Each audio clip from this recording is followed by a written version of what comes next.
এই মুহূর্তে সব থেকে বড় খবর, উচ্চ বাতিস্তম্ভ লাগাতে গিয়ে ক্রেন উল্টে মৃত এক, আহত একাধিক শিশু সহ অন্তত 7 জন।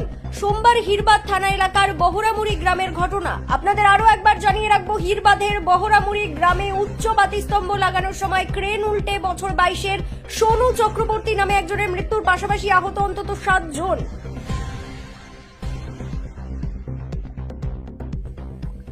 স্থানীয় সূত্রে খবর, সরকারি প্রকল্পে এদিন হিরবাদের বহরামুড়ি গ্রামে উচ্চ বাতিস্তম্ভ লাগানোর কাজ চলছিল। সেই সময় কাজে ব্যবহৃত একটি ক্রেন রাস্তার পাশের সেলুনের ওপর উল্টে যায়। এই ঘটনায় গুরুতর জখম হন একাধিক শিশু সহ অন্তত 7 জন।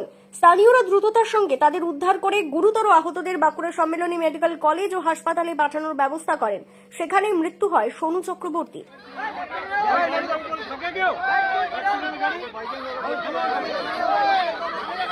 এই ঘটনার অব্যবহিত পরেই বাঁকুড়া খাতড়া ভায়া ইনপুর রাজ্য সড়ক অবরোধ করেন উত্তেজিত জনতা। পাশাপাশি পরে হিরবাদ থানার পুলিশ ঘটনাস্থলে পৌঁছলে তাদের ঘিরেও বিক্ষোভ দেখাতে থাকেন তারা। সর্বশেষ পাওয়া খবর পর্যন্ত অবরোধ চলছে।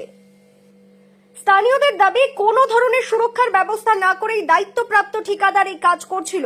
অবিলম্বে সংশ্লিষ্ট ঠিকাদার ক্রেন চালকের গ্রেপ্তারি ও দৃষ্টান্তমূলক শাস্তির দাবিও তারা জানান।